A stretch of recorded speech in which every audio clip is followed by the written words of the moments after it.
المخاطب بطه و یاسین من کان نبیا و آدم بین الماء والدین ابو القاسم محمد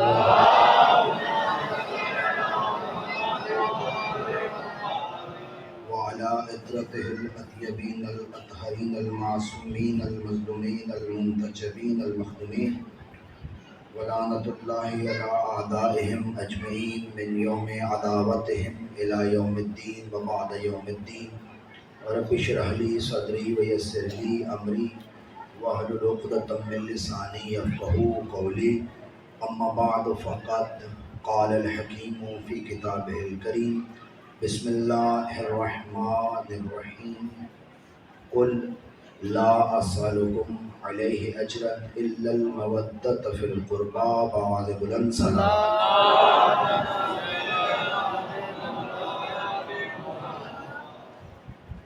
دعا ہے خداوند منان و قدوس آپ تمام حاضرین کا اس مجلس میں آنا قبول و منظور فرمائے. پروردگار صدقہ نبی و آل نبی ہمیں اس مجالس و جلوس عزا سے رزق علم و رزق معرفت لینے کی توفیق عنایت فرمائے. پروردگار عالم صدقہ نبی و آل نبی جتنے ہمارے بزرگان دوستان کل تک ہمارے ساتھ تھے آج نہیں ہیں تمام کی درجات کو بلند فرمائے. پروردگار جو دعائیں میرے ذمے ہیں اور مجھے یاد ہیں یا یاد نہیں ہیں تمام کو مستجاب فرمائے. صدقہ نبی و آل نبی ملک پاکستان کی خود محافظت فرمائے. پاکستان کے اندرونی و بیرونی دشمنوں کو نیست و نابود فرمائے. پاکستان کے عوام الناس کو شعور عطا فرمائے اور اس بڑھتی ہوئی مہنگائی کا جو ذمہ دار ہے پروردگار اسے نیست و نابود فرمائے. امام زمن کے ظہور میں تعجیل عطا فرمائے. ہمیں ان کے اوان انصار میں شمار فرمائے. اپنی اور ہماری دعاؤں کی قبولیت کے لیے بلند صلوات.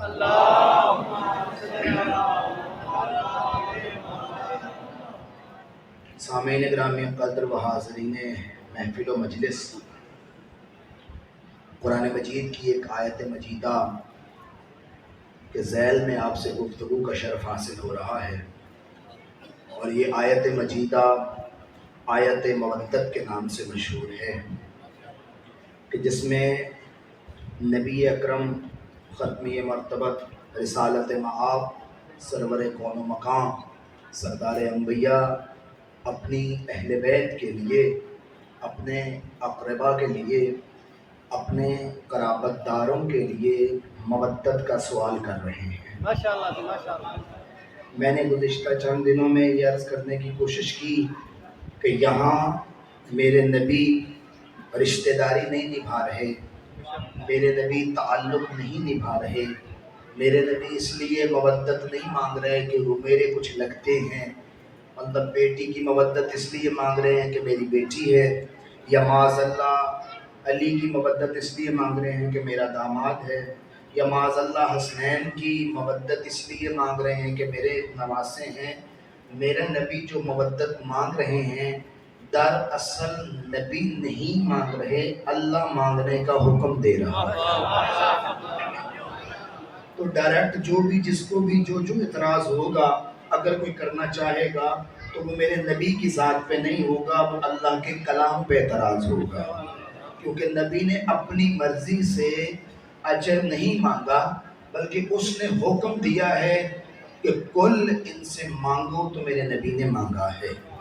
میرا نبی تو عادل نبی ہے، میرا نبی تو انصاف پسند نبی ہے، میرا نبی تو حقدار کو حق دینے کے لیے بے چین رہتا ہے، اور میرے نبی نے زندگی میں ایک لمحہ بھی ایسا نہیں گزارا کہ جس میں میرے نبی کے کندھوں پہ کسی کا حق باقی رہا ہو. ایسا ممکن نہیں ہے کہ میرے نبی نے ایک لمحہ زندگی میں گزارا ہو اور نعوذ باللہ نبی کے کندھوں پہ کسی کا حق ہو معاذ اللہ اور نبی نے ادا نہ کیا ہو. نبی تو آیا ہی اس لیے تھا کہ لوگوں کو بتایا جائے کہ جتنی جلدی ہو سکے حقدار کو اس کا حق ادا کر دیا جائے. میں ایک مثال سے اور ایک روایت سے بات کو آگے بڑھاؤں اور موضوع سے متصل ہو جاؤں کہ ایک مرتبہ رات کا وقت ہے اور کچھ مال غریبوں کے لیے مسجد نبوی میں آیا. رات کا وقت ہے، کافی رات ہو چکی، لوگ سو چکے. مسجد نبوی میں کچھ مال آیا. میرے نبی مسجد میں تشریف لائے. آپ نے غریبوں کی فہرست کو، جو محتاج تھے، حقدار تھے، ان کی فہرست کو کھولا اور کھول کے آپ نے ان حصوں کو وہ جو بنتے تھے تقسیم کیا. اور ایک تو صحابہ کی ذمہ داری لگائی کہ جاؤ جلدی سے یہ تقسیم کر کے واپس آ جاؤ. جیسے ہی مال آیا اسے تقسیم کیا. تقسیم کے بعد فرمایا کہ جاؤ یہ اس کا حصہ ہے اسے دے آؤ، اس کا حصہ ہے اسے دے آؤ، اس کا حصہ ہے اسے دے آؤ. جو صحابہ کرام تھے جن کی ذمہ داری تھی، انہوں نے کہا یا رسول اللہ صبح کا انتظار کر لیتے ہیں، صبح ہوگی مال تقسیم ہو جائے گا. میرے نبی نے کہا، بڑی توجہ رکھیے گا، میرے نبی نے کہا تم لوگ یہ گارنٹی دیتے ہو کہ میں محمد نے جو سانس کھینچی ہے وہ واپس بھی آئے گی؟ تم لوگ یہ گارنٹی دیتے ہو کہ میں جو سانس لے رہا ہوں وہ واپس آئے گی؟ انہوں نے کہا اللہ اور اس کا رسول بہتر جانتا ہے کہ کیا ہونے والا ہے. تو میرے نبی نے کہا کہ جب کسی کو صبح کا پتہ نہیں ہے کہ کون صبح ہو اور کون نہ ہو، میں محمد ایک لمحہ بھی ایسا نہیں گزار سکتا کہ میرے کندھوں پہ کسی کا حق ہو اور میں اس حق کو لے کر اس دنیا سے چلا جاؤں. یہی وجہ ہے کہ جب میرے نبی خیبر فتح کر چکے تو یہودیوں نے میرے نبی کو تحفے میں فتح دے دیا.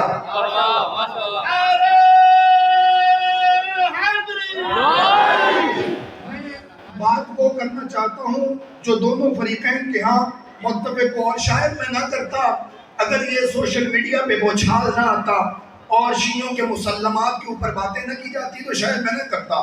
لیکن میں انتہائی شائستہ انداز میں، انتہائی مؤدب انداز میں، انتہائی بہتر انداز میں اپنے شیعہ سنی کے سامنے یہ مسئلہ رکھنا چاہتا ہوں کہ جیسے ہی میرے نبی نے خیبر کو فتح کیا، ابھی خیبر کا جو قلعہ تھا 7 قلعے تھے، ایک قلعہ فتح ہوا ہے قلعہ خیبر، باقی فتح کرنے کی ضرورت پیش نہیں آئی. ایک قلعہ فتح کیا گیا قلعہ خیبر، باقی قلعے فتح کرنے کی ضرورت ہی پیش نہیں آئی. اللہ فرماتا ہے کہ تمہارے دلوں میں، یعنی کافروں کے دلوں میں اس نے اپنے نبی کا رعب ڈال دیا. جب نبی کا رعب ڈال دیا تو وہ ڈر گئے اور آ کے نبی سے کہنے لگے کہ یا رسول اللہ، اے اللہ کے نبی، اے محمد ابن عبداللہ، آپ ہم سے جنگ نہ کریں، ہمیں مارے نہیں، ہماری بستیوں سے ہمیں نکالے نہیں، ہم سالانہ جزیہ بھی دیں گے اور یہ جو بستی فتح نامی ہے یہ بھی آپ کو تحفے میں دے رہے ہیں. میں اب آج کی مجلس میں داد کا اتنا طالب نہیں ہوں، توجہ کا زیادہ طالب. اور میرے دوست، میرے بھائی، میرے بزرگ خصوصی توجہ فرمائیں گے کہ یہ فتح کا معاملہ تھا کیا، تاکہ بات جو ہے وہ اب آ گئی ہے زبان پہ تو اچھے طریقے سے حل ہو جائے اور میں آپ کے سامنے رکھتا چلا جاؤں. انہوں نے کہا کہ ہم سے جھگڑا نہ کریں، ہمیں قتل نہ کریں، آپ یہ بستی ہم آپ کو دیتے ہیں، آپ کو ہدیہ دیتے ہیں. میرے دوستوں اور بھائیوں، ایک وہ مال ہوتا ہے جو مال غنیمت ہوتا ہے، ایک وہ ہوتا ہے جو مال فیض ہوتا ہے. مال غنیمت وہ ہوتا ہے کہ جب سارے مسلمان فوجی نبی کی یا امام کی قیادت میں جنگ کرتے ہیں، جنگ کرنے کے بعد جو مال کافروں کا ان کے ہاتھ لگتا ہے اسے مال غنیمت کہتے ہیں. جو لڑنے کے نتیجے میں نبی اور نبی کے فوجیوں کے ہاتھ لگتا ہے اسے مال غنیمت کہتے ہیں. اس مال میں ہر مسلمان کا حق ہوتا ہے اور نبی اس کو تقسیم کرتے ہیں. اپنی مصلحت کے مطابق، اپنی مرضی کے مطابق جس طرح نبی چاہے وہ ان حصوں میں تقسیم کرتے ہیں. اسے کہتے ہیں مال غنیمت. ایک وہ مال ہوتا ہے جو لڑنے کے نتیجے میں حاصل نہیں ہوتا. نبی جاتے ہیں، وہ نبی کا رعب اور دبدبہ دیکھ کر مال نبی کے حوالے کر دیتے ہیں. یہ مال غنیمت نہیں ہوتا، یہ مال فے ہوتا ہے. یہ جو مال فے ہوتا ہے یہ مسلمانوں کا نہیں، خالصتاً نبی کا ہوتا ہے. یہ جو مال فے ہوتا ہے یہ خالصتاً نبی کا ہوتا ہے. میں بات کو موڑ کے واپس لاؤں کہ جب میرے نبی نے، بڑی توجہ رکھیے گا، جب میرے نبی نے فتح کیا اور انہوں نے جو مال دیا وہ مال فے تھا. اور اہل سنت و تشیع علماء لکھتے ہیں کہ خالصتاً لرسول اللہ، یہ مال فقط اور فقط رسول اللہ کا تھا. کسی مسلمان کا اس میں کوئی حصہ نہیں تھا. خالصتاً ہدیہ تھا رسول اللہ کی ذات. اور اتنا زیادہ سرسبز و شاداب تھا یہ باغ فتح کہ اس کی آمدنی سے پورے ملک کے امور چلائے جا سکتے تھے. اب یہ نبی کی ملکیت ہو گیا. آپ گھبرائے تو نہیں بیٹھے؟ میں نے کوئی نامانوس موضوع تو نہیں چھیڑ دیا نا؟ کیونکہ دوست احباب فیس بک پہ، ٹویٹر پہ اور واٹس ایپ پہ مجھ سے سوالات کرتے ہیں. آپ کے کچھ علاقے کے لوگ بھی کبھی متصل رہتے ہیں. تو میں نے چاہا کہ یہ بات جو ہے وہ حل کر دی جائے اور پھر موضوع آگے بڑھ جائے کہ وہ خالصتاً رسول کا تھا. رسول خیبر سے واپس آئے. خیبر میں خیبر کا اتنا سونا جمع ہوا تھا کہ باقی سب کو ایک حصہ ملا، علی کو 2 حصے ملے. باقی جھولیاں بھر کے گھر آئے، علی خالی ہاتھ آئے.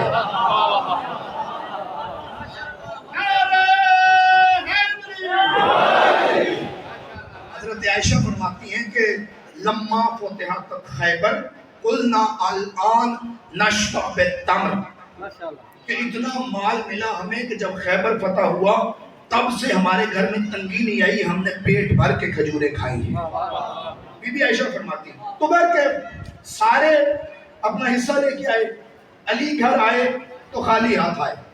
لطف کی بات آگے ہے، کسی نے آ کے سیدہ کو کہا کہ سب کو ایک حصہ ملا ہے، علی کو 2 ملے ہیں لیکن علی خالی ہاتھ آئے ہیں.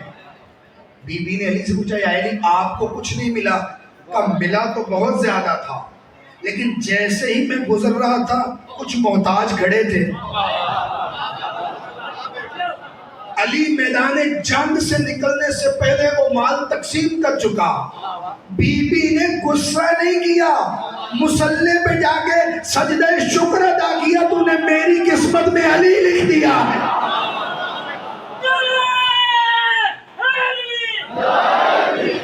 توجہ فرماؤ.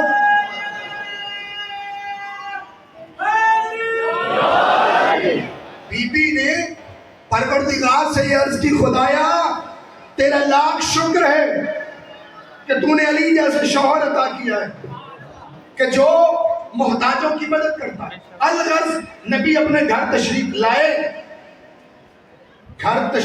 لائے ہیں کہ آسمان سے آیت نازل ہوئی. اب آپ نے دونوں آیتوں کا ربط سمجھنا ہے. نبی کہہ رہے ہیں پہلی آیت میں کچھ نہیں مانگتا، قربا کی مودت مانگتا ہوں.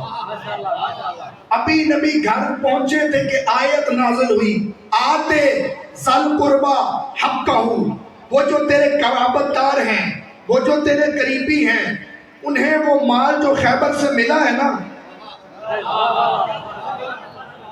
وہ مال جو خیبر سے ملا ہے اپنے قرابت داروں کو دے دو. میرے نبی نے فتح خیبر کے فوراً بعد، اہل سنت و تشیع علماء لکھتے ہیں کہ میرے نبی نے خیبر کے فوراً بعد جب یہ آیت نازل ہوئی، دعا فاطمہ تا وعدی فاطمہ تا فتح، میرے نبی نے فاطمہ کو بلایا اور فتح لکھ کے بی بی کو دے دیا. لکھ کے بی بی کو دے دیا. نبی کے دور میں ہی یہ فدق بی بی کی ملکیت میں تھا. بی بی اس کی مالک تھی. یہ توقع مجھے نہیں تھی. صحیح بات ہے، نہیں تھی. آپ کے سامنے چوکے چھکے مارے گئے اور جھوٹ کی بولتے ہیں. جب وہ بات کی جائے جو پورا سال کام دے گی آپ چپ ہو جاتے ہیں.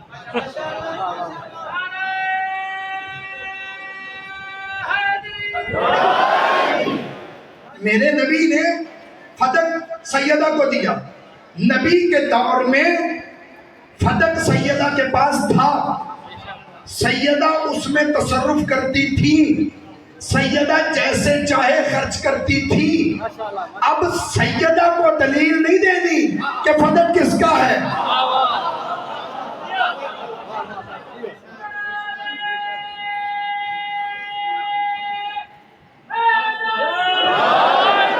اور میرے دوستوں نے جو سوال کیا ہے وہ بھی جواب دیجئے کہ لوگ کچھ کہتے ہیں، کچھ لوگ کہتے ہیں کہ شیعہ آج مصائب سیدہ پڑھنا شروع ہوئے ہیں اور حق زہرا کی بات کرنا شروع ہوئے ہیں. یہ 10 سال پہلے تو نہیں کرتے تھے، 20 سال پہلے تو نہیں کرتے تھے. وہ ایک جہنم کا ذہنی مریض ہے، وہ بیٹھ کے میڈیا کے اوپر یہ کہتا رہتا ہے، گمراہ کرتا ہے جوانوں کو، ہر فرقے کے جوانوں کو. جی شیعہ 10 سال پہلے تو یہ نہیں کرتے تھے، وہ 20 سال پہلے تو نہیں کرتے تھے. آپ کی جہالت کے ہم ذمہ دار تو نہیں ہیں. اگر آپ کا مطالعہ نہیں ہے، آپ نے کتابیں نہیں پڑھی، آپ کی علم میں کمی ہے، تو اس میں شیعوں کا تو کوئی جرم نہیں ہے.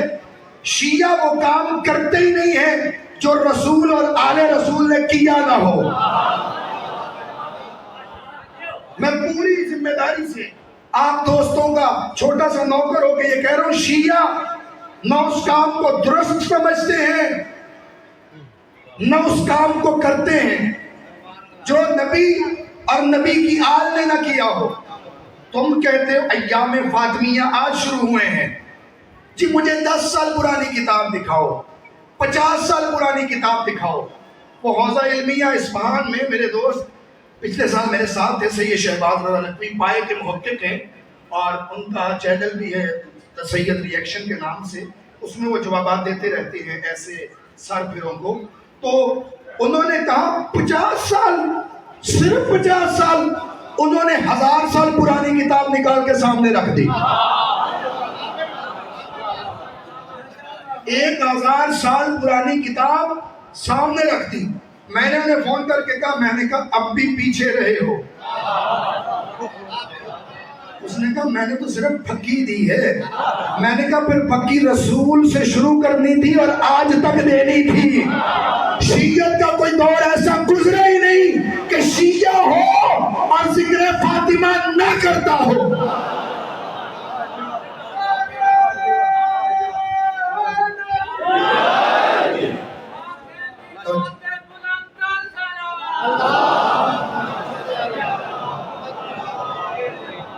شیعت میں کوئی ایسا دور نہیں گزرا. میں ہر صدی کی کتابیں نکال کے دیتا ہوں، ہر صدی کے بڑے شیعہ نکال کے دیتا ہوں. میں اگر آپ اجازت دیں تو ہر صدی کے شیعہ بھی نکالتا ہوں جو ایام فاطمیہ مناتے تھے. ہر صدی کے وہ بھی نکالتا ہوں جو ایام فاطمیہ روکتے تھے. لہذا اپنی جہالت کو ہمارے اوپر نہ تھوپو. ہم تو یہ کہتے ہیں کہ جس بات کا پتہ نہیں ہے ہم سے پوچھو، شرمایا نہ کرو، پوچھا کرو. ہم تم سے نہیں پوچھتے، ہمیں پتہ ہے ان دلوں میں کتنا تیل ہے. ہم تم سے نہیں پوچھتے، نہ ہمارے بزرگوں نے کبھی پوچھا تھا نہ ہم پوچھیں گے. تمہیں اگر جہالت کا سامنا ہے تم پوچھا کرو، ہم بتائیں گے. شرمایا نہ کرو، پوچھا کرو. تمہارے بڑے بھی پوچھتے رہے ہیں. شرمایا نہ کرو، پوچھا کرو. تم پوچھا کرو، ہم جواب دیں گے، کیونکہ تم نے انہیں مانا ہے جو پوچھتے رہے ہیں، ہم نے انہیں مانا ہے جو بتاتے رہے.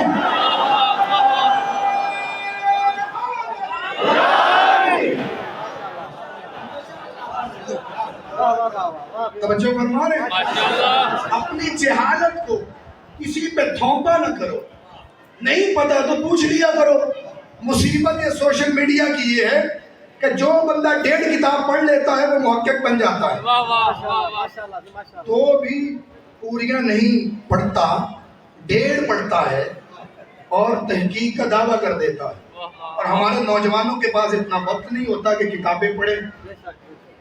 تو جب سے یہ پب جی آئی ہے تب سے نہلے پہ دہلا۔ اور میرے دوستوں پڑھا کرو۔ امام فرماتے جب بھی تم میں سے کوئی ہمارے حق کا دفاع کرتا ہے، زبان اس کی ہوتی ہے، لفظ ہمارے ہوتے ہیں۔ زبان اس کی ہوتی ہے، لفظ ہمارے ہوتے ہیں۔ اور جی ماتم، ابھی کسی برادر نے سوال کیا کہ شیعہ روتے کیوں ہیں، ماتم کیوں کرتے ہیں؟ یہ ماتم کی تاریخ آج کی نہیں ہے۔ اللہ کا ایک نبی ہے، شاید میں یہ بات نہ کھولتا، اب سوال آیا تو جواب سنو۔ حضرت نوح، تمام تاریخیں اٹھاؤ، جتنی بھی تاریخیں لکھی گئی ہیں انبیاء پہ اٹھاؤ، کہیں پہ مجھے دکھاؤ کہ اس نبی کا نام نوح تھا۔ چیلنج ہے، کھلا ننگا چٹا چیلنج ہے، کہیں پہ دکھاؤ اس نبی کا نام نوح تھا۔ نام یا عبد الغفار تھا، یا عبد الستار تھا، یا عبد الاعلیٰ تھا۔ ان 3 میں سے ایک نام تھا۔ نوح نام نہیں تھا، نوحہ اتنا پڑھتے تھے،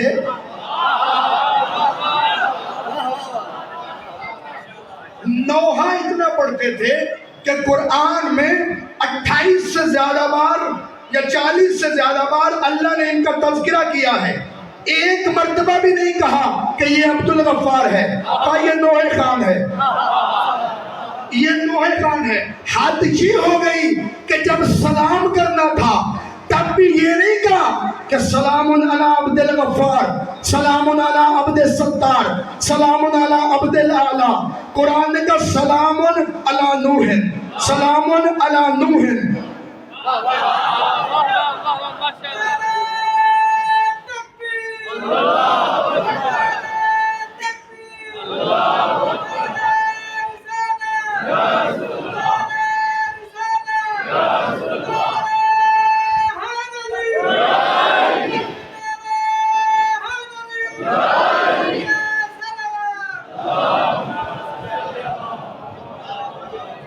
تھوڑی اور زحمت دے سکتے ہیں؟ اچھا میں نہیں کہتا، قرآن کہتا ہے کہ میرے جو حضرت نوح تھے، میرے نبی نوح، وہ خود قرآن میں کہتے ہیں انی دعوت قومی لیلا و نہارا فلم یزدہم دعائی الا فرارا۔ پروردگار میں صبح بھی بلاتا ہوں، شام بھی بلاتا ہوں۔ حضرت نوح بازاروں میں نکل کر حق کی طرف بلاتے تھے، بازاروں میں نکل کر صبح بھی حق کی طرف بلاتے تھے، شام بھی حق کی طرف بلاتے تھے۔ اس کا مطلب ہے جب آواز حق کی طرف دینی ہو تو گھر میں نہیں بیٹھا جاتا،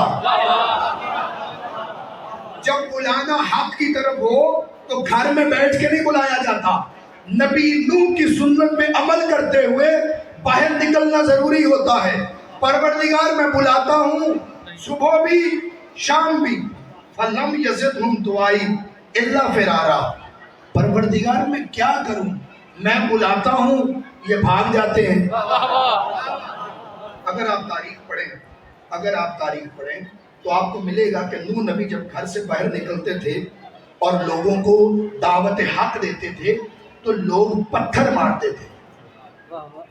اس کا مطلب یہ ہے کہ یہ عادت بن چکی تھی کافروں کی کہ جب بھی کوئی حق کی آواز دے اسے پتھر مارنے ہیں۔ آج بھی کچھ کافر مزاج ایسے ہیں کہ جب یہ ماتمی حق کی طرف بلاتے ہیں وہ پتھروں کی بارش کرتے ہیں۔ باہر کا نوح نے کہا پروردگار میں بلاتا ہوں، صلوات پڑھے پر محمد۔ اذان ہو رہی ہے؟ اذان ہے تو اتنی دیر میں آپ جو ہے اپیل فرما لیں اور میں یہیں سے موضوع کا سفر آگے بڑھاؤں گا۔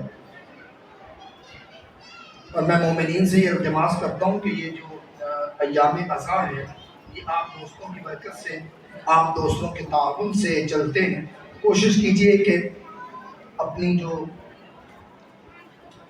حلال کی کمائی ہے جو پروردگار نے آپ کو عطا کی ہے، اس کے ساتھ امام بارگاہ کے ساتھ تعاون کریں، اس کی تعمیر میں تعاون کریں، انتظامات میں تعاون کریں. پروردگار آپ کو اجر جزیل عطا فرمائے گا. بآواز بلند صلوات.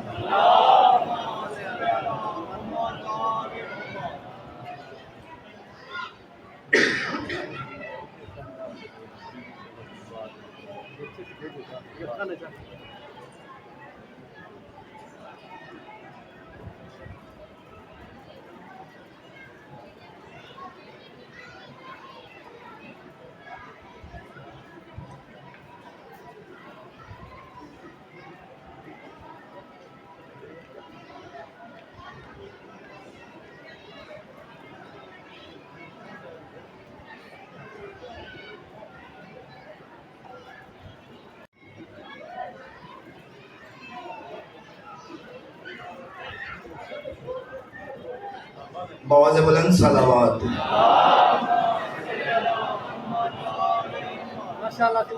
توجہ فرما لیں میرے دوست. اگر آپ تاریخ پڑھیں تو لوگ پتھر مارتے تھے. نوح علیہ السلام نے پتھروں کا ذکر نہیں کیا کہ پروردگار میں بلاتا ہوں یہ پتھر مارتے ہیں. قرآن کہتا ہے فَلَمْ يَزِدْهُمْ دُعَائِي إِلَّا فِرَارًا، میں بلاتا ہوں یہ دوڑ جاتے ہیں. اس کا مطلب ہے نبی کو پتھروں سے اتنا درد نہیں ہوتا جتنا اس وقت ہوتا ہے جب نبی بلائے اور بندہ بات نہ سنے.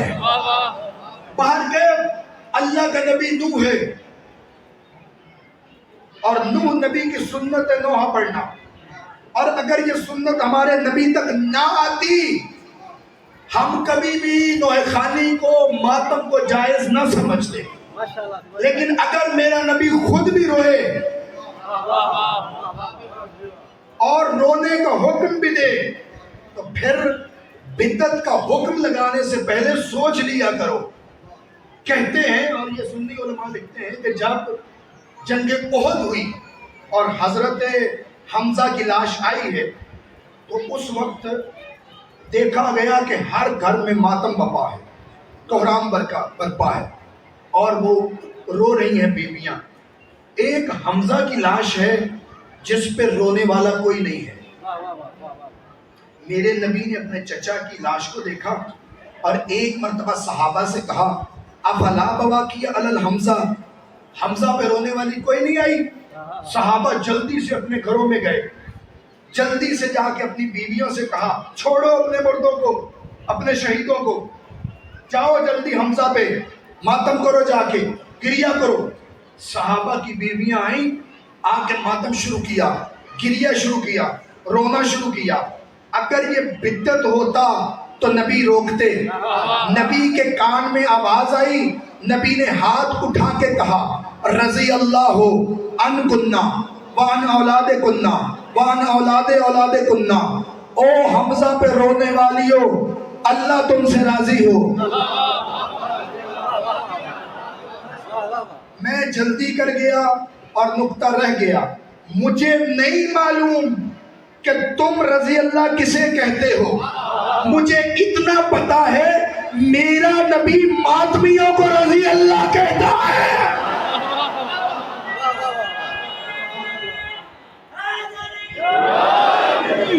رضی اللہ رضی اللہ عن کننا. سنی علماء لکھ رہے ہیں رضی اللہ عن کننا وعن اولاد کننا وعن اولاد اولاد کننا. اللہ تم سے راضی ہو، تمہاری اولاد سے راضی ہو، پھر ان کی اولاد سے راضی ہو. میں پھر پڑھے دیتا ہوں اللہ تم سے راضی ہو، تمہاری اولاد سے راضی ہو، پھر ان کی اولاد سے راضی ہو. آپ کے سامنے اس وقت کتابوں کے اندر 15,000 سے زیادہ صحابہ کی زندگی موجود ہے. آپ پڑھیں، صحابی رضی اللہ ہے، ضروری نہیں اس کا بیٹا بھی رضی اللہ ہو. میں پوری عالمانہ ذمہ داری سے شیعہ سنی کتابوں کے مطالعہ کو سامنے رکھتے ہوئے کہہ رہا ہوں زندگیاں پڑھ لیں صحابہ کرام کی. آپ کو صحابہ رضی اللہ ملیں گے، ضروری نہیں ان کے بیٹے بھی رضی اللہ ہوں، بلکہ بعض صحابہ ایسے ملیں گے خود بڑی شان و شوکت والے ہیں، اور بچوں کے کام ایسے ہیں جو ہم بتا نہیں سکتے، لیکن یہ ماتم کرنے والیاں ایسی تھی کہ نبی نے کہا او حمزہ پہ رونے والیوں، تم اکیلی رضی اللہ نہیں ہو، تمہاری نسلیں بھی رضی اللہ ہیں۔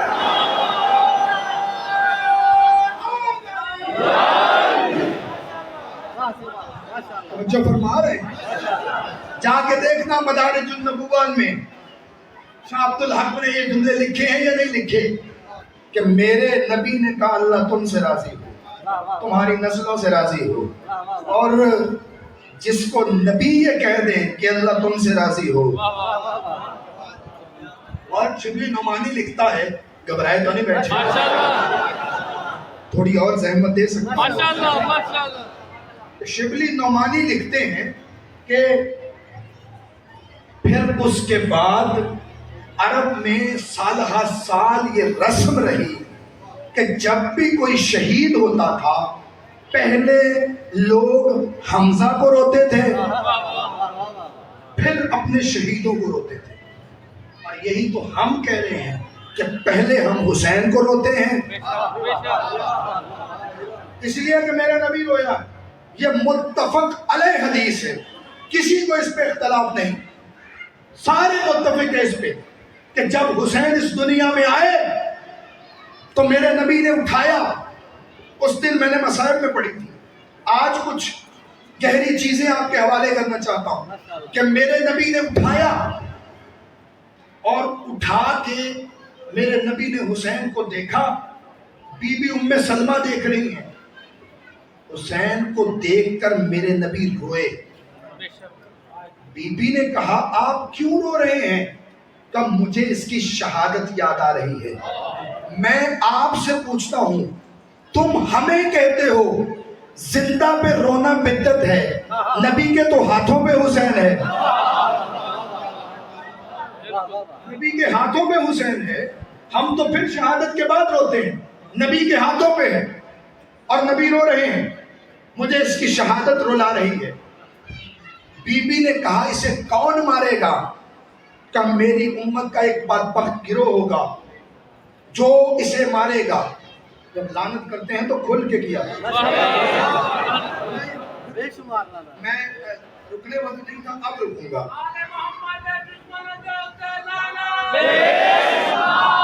رکنے والا نہیں تھا، اب آپ کی لعنت سن کے میں رکوں گا، اور لازمی رکوں گا۔ کیوں رکوں گا؟ سر الشہادتین عبدالعزیز محدث دہلوی لکھتا ہے کہ اللہ نے میرے نبی کو ہر فضیلت عطا کی تھی، کوئی کمال ایسا نہ تھا کہ دنیا میں کسی کے پاس ہو اور میرے نبی کے پاس نہ ہو۔ کمال تو پھوٹتا ہی میرے آقا سے ہے، اللہ نے ہر کمال دے دیا سوائے شہادت کے۔ پھر خدا نے چاہا میرا نبی اس فضیلت سے کیوں محروم ہو، تو میرے نبی کو اللہ نے شہادت دینے کے لیے، نبی کو شہادت دینے کے لیے 2 نواسے عطا کیے۔ سمجھے ہیں ان کو میرا سلام ہے۔ نبی کو شہادت دینے کے لیے 2 نواسے عطا کیے۔ میں رک کے کہتا ہوں 2 نواسے عطا کیے شہادت کے لیے۔ عبدالعزیز دہلوی لکھتے ہیں حسن کی شہادت دراصل رسول کی شہادت ہے، حسین کی شہادت دراصل رسول کی شہادت ہے۔ سن لیا آپ نے، حسن کی شہادت رسول کی شہادت، حسین کی شہادت رسول کی شہادت۔ یہاں پہ وہ رکے ہیں، میں نہیں رکوں گا۔ جب حسن کی شہادت رسول کی شہادت ہے، حسین کی شہادت رسول کی شہادت ہے، تو حسن کا قاتل رسول کا قاتل ہے، حسین کا قاتل رسول کا قاتل ہے۔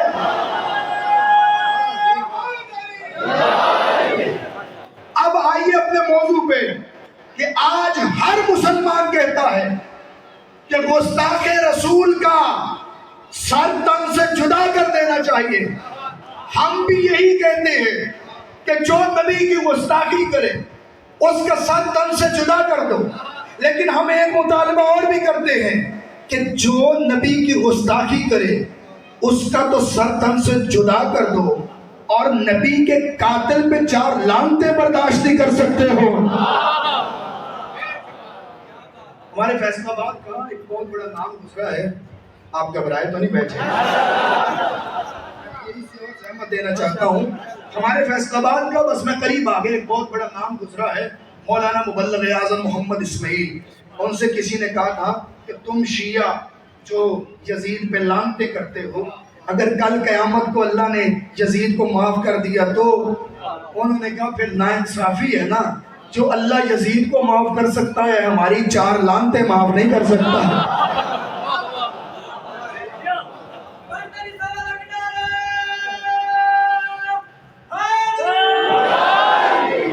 توجہ فرمائی، ہاتھوں میں ہے حسین اور رسول روئے ہیں۔ کہا کون سی سرزمین میں مارا جائے گا آپ کا بیٹا؟ کہا کربلا کی سرزمین پہ۔ سنت بنتی ہے نبی کرے، نبی کہے، نبی کے سامنے کیا جائے، نبی نہ روکے۔ یہاں تینوں کام موجود ہیں، نبی رو بھی رہے ہیں، رونے کا کہہ بھی رہے ہیں، ام سلمہ سامنے ہے، وہ بھی غمگین ہے، نبی منع بھی نہیں کر رہے۔ اب کہا کہ یا رسول اللہ کیا میں اس زمین کی زیارت کر سکتی ہوں؟ کہا کیوں نہیں کر سکتی؟ اب روایت ہے کہ آپ نے معجزانہ طور پہ نبوت کی طاقت سے وہاں سے مٹی اٹھائی اور ام سلمہ کو دے دی۔ اور کربلا کی زیارت کو بدعت کہنے والوں، نبی خود بھی زیارت کر رہے ہیں اور اپنی بیوی کو بھی وہ مٹی دے رہے ہیں، اور کربلا کی یاد کو بدعت کہنے والوں، نبی یاد دلا رہے ہیں اپنی بیوی کو۔ ام سلمہ یاد رکھنا، جب یہ مٹی خون بن جائے تو سمجھ لینا حسین لاشیں اٹھا چکا ہے۔ اور میرے سنی بھائیوں، میرے اہل حدیث بھائیوں، میرے شیعہ بھائیوں، مجلس میں آیا کرو تو اپنا فرقہ سمجھ کے نہ رویا کرو، یا فرقے کی وجہ سے خاموش نہ رہا کرو۔ اس حسین کو تمہارا رسول روتا رہا ہے، ہر نبی رویا ہے حسین کو۔ حسین پہ گریہ کا تعلق کسی فرقے سے نہیں ہے، درد دل سے ہے، انسانیت کے ساتھ ہے۔ کبھی سوچو تو صحیح حسین نے کیا دیا ہے۔ حسین نے تو اپنے گھر میں نہ 18 سال کا رکھا ہے، نہ 6 مہینے کا رکھا ہے، نہ 18 سال کا بچا کے رکھا، نہ 6 مہینے کا بچا کے رکھا۔ میں اکثر سوچا کرتا تھا کہ علی اصغر کے پاس تو کوئی ہتھیار نہیں تھا، پھر حسین نے علی اصغر کو میدان میں بھیجا کیوں؟ علماء کہتے ہیں علی اصغر کے پاس سب سے بڑا ہتھیار تھا، اور وہ ہتھیار تھا اصغر کی بے زبانی۔ اصغر کی بے زبانی۔ علماء پڑھا کرتے تھے مسلمانوں نے اتنے چھوٹے بچے کو تیر مارا جسے یہ بھی پتہ نہیں تھا تیر کھا کے ہنسا جاتا ہے یا رویا جاتا ہے۔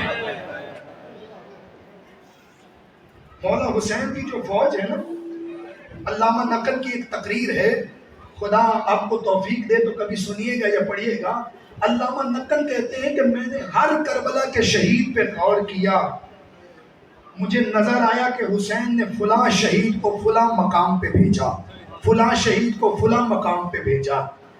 جتنی زیادہ کسی میں برداشت تھی اتنا حسین نے پیچھے رکھا، جتنی زیادہ برداشت اور بہادری تھی اتنا حسین نے اسے پیچھے رکھا۔ علامہ فرماتے ہیں ہر شہید کو میں نے سمجھ لیا، مجھے اصغر سمجھ نہیں آیا۔ مجھے سمجھ نہیں آیا کہ اصغر کو تو عباس کے بھی بعد رکھا ہے۔ جانتے ہو کربلا کے میدان میں سب سے چھوٹا شہید ہے علی اصغر، لیکن حسین کے بعد سب سے بڑی شہادت ہے علی اصغر کی۔ آج 6 محرم ہے، آج میری ماؤں بہنوں نے دن منایا ہوگا علی اصغر کا۔ سب سے چھوٹا شہید علی اصغر ہے، اور حسین کے بعد سب سے بڑی شہادت علی اصغر کی ہے. مجھ سے پوچھو وہ کیسے؟ اصغر وہ شہید ہے کہ جس نے حسین کی مظلومیت پہ مہر تصدیق لگائی ہے. جب یہ قافلہ گیا ہے نا شام کے اندر، ایک عورت ہے جو کھڑی ہے بازار میں، جو ہی سر گزرنا شروع ہوئے پوچھنے لگی کن کے سر ہیں؟ ملعونوں نے بڑھ کے کہا باغی تھے مارے گئے ان کے سر ہیں، ہمارے بادشاہ سے جنگ کر رہے تھے. وہ سروں کو دیکھ رہی تھی. اکبر کا سر آیا، دیکھ کے کہنے لگی جوان ہے، جنگ کی ہوگی مارا گیا ہوگا. حسین کا سر آیا، جنگ کی ہوگی مارا گیا ہوگا. قاسم کا سر آیا، جنگ کی ہوگی مارا گیا ہوگا.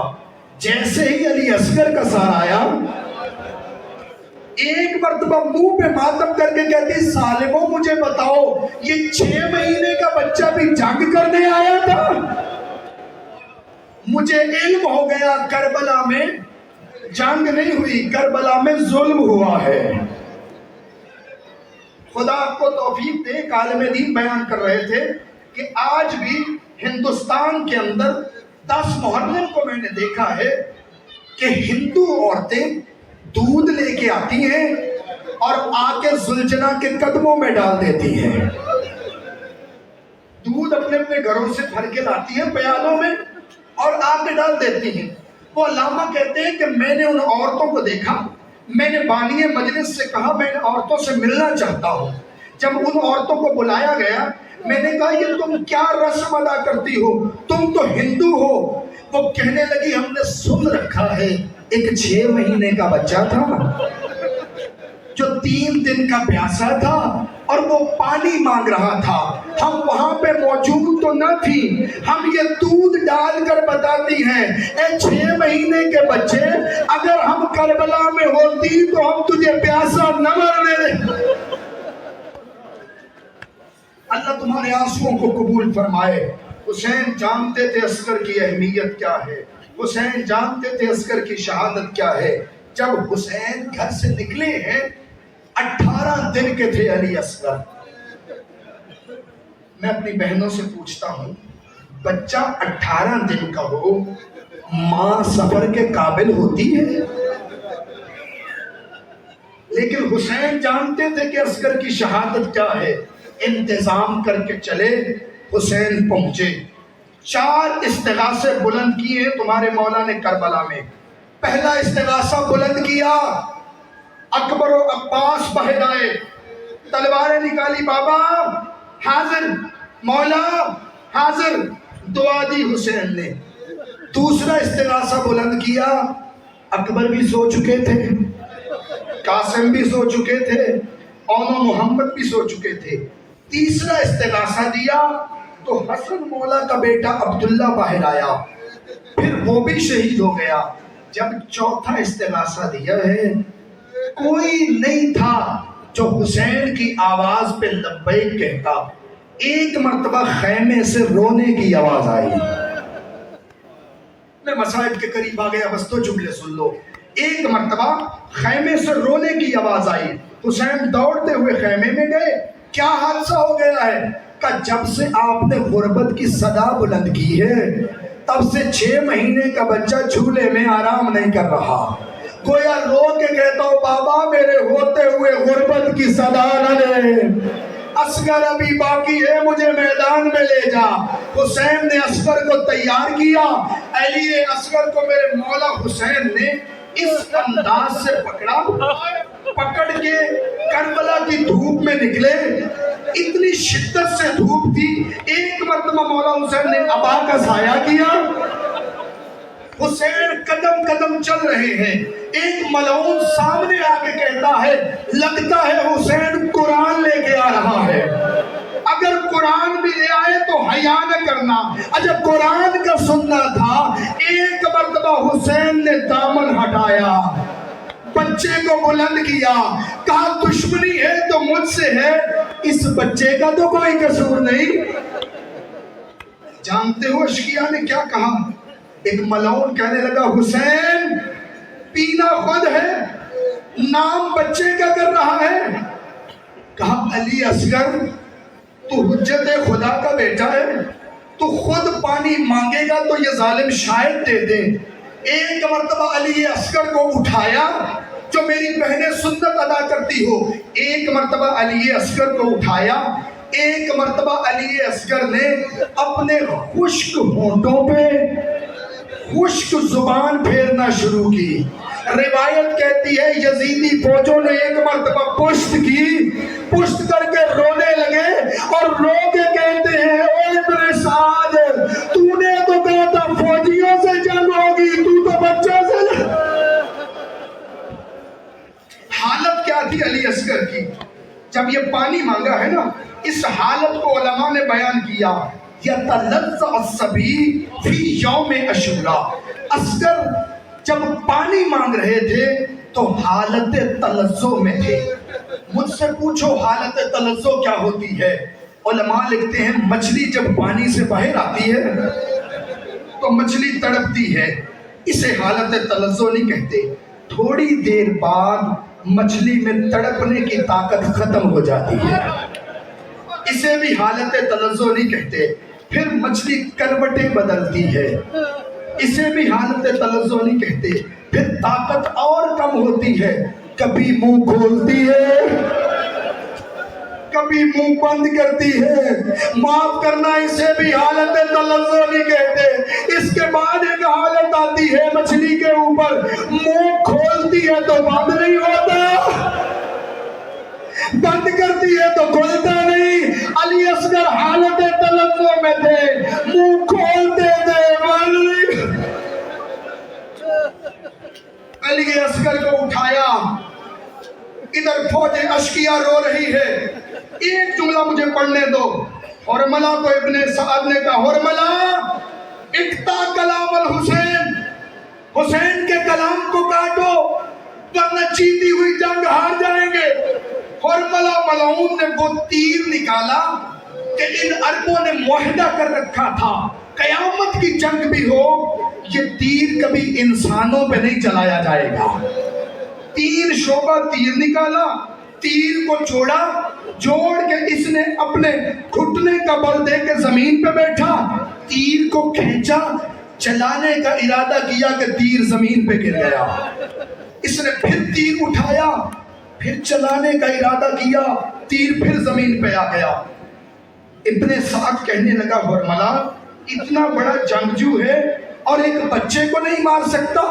کہنے لگا تیر چلانے کا ارادہ کرتا ہوں, خیمے کا پردہ ہٹتا ہے, اندر سے آواز آتی او ظالم اپنے تیر کو دیکھ, میرے علی اصغر کو دیکھ. اس نے آ کے اس کی آنکھوں پہ ہاتھ رکھا, اس نے تیر کو جوڑ کے چھوڑنا تھا. تیر دوڑتا ہوا آیا اور علی اصغر کو لگا. میں پڑھ رہا تھا راجن پور میں, میرے استاد نے کہا بیٹا چھپاؤ نہیں, ان عزاداروں کو بتاؤ تیر کہاں کہاں لگا ہے. تم نے سن رکھا نا اصغر کے گلے میں تیر رکھا, میں تم سے پوچھتا ہوں تیر کی 3 نوکیں تھی, دوسری 2 نوکیں کدھر گئیں؟ تو آؤ مجھ سے سنو. ایک تیر کی نوک اصغر کے کانوں میں لگی, دوسری نوک علی اصغر کے گلے میں لگی, تیسری علی اصغر کے کندھے میں لگی. تیر گزرا, یہ تیر رکا نہیں, کچھ حسین کے بازو پہ لگا, کچھ حسین کے سینے پہ لگا. حسین نے ایک مرتبہ نیچے ہاتھ کیا, چلو میں علی اصغر کا خون لیا, ایک مرتبہ اپنے چہرے پہ ملا اور رو کے کہا کل رسول اللہ سے ایسے ہی بولا تھا. ایک جملہ مجھے پڑھنے کی اجازت دو. حسین مڑے ہیں, مڑ کے خیمے کی طرف جانے کا ارادہ کیا. ہر فیصلہ بڑی جرأت کے ساتھ حسین نے کیا ہے. 2 فیصلے حسین پہ کرنے مشکل ہو گئے. ایک یہ فیصلہ کہ اصغر کا تیر کھینچے کیسے. تم نے آج تک اکبر کی برچی سن رکھی ہے کہ اکبر کی برچی حسین نے کھینچی. اکبر جوان تھا, اکبر کا سینہ مضبوط تھا. مضبوط سینے سے کوئی چیز کھینچی جائے جو جھٹکے سے نکل آتی ہے, لیکن اصغر تو 6 مہینے کا تھا.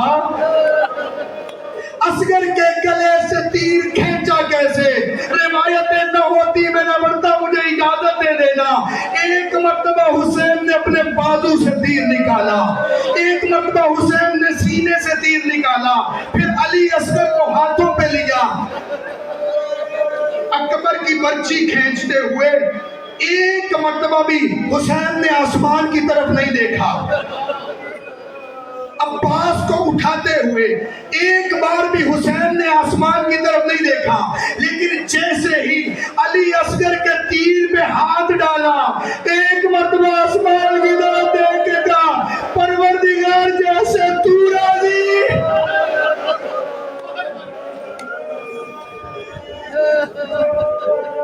ویسے حسین راضی، بس دو جملوں کی اجازت دے دو۔ ایک مرتبہ علی اصغر کو اٹھایا، تیر کو نکالا، خیموں کی طرف چلے۔ یہ دوسرا فیصلہ تھا جو حسین پہ مشکل ہو گیا۔ ایک قدم اٹھا کے جاتے ہیں پھر واپس آ جاتے ہیں، پھر چلتے ہیں پھر واپس آ جاتے ہیں، ہر بار یہ سوچتے ہیں کیا ماں اصغر کو دیکھ پائے گی، کیا ماں کا جگر برداشت کر پائے گا؟ ساتویں بار ہمت کر کے حسین خیمے میں داخل ہوئے، بی بی نے علی اصغر کو دیکھا، ادھر اپنے سردار کے چہرے کو دیکھا، رو کے کہنے لگی امثلو کا یونہر، اصغر تیرے جیسا بیٹا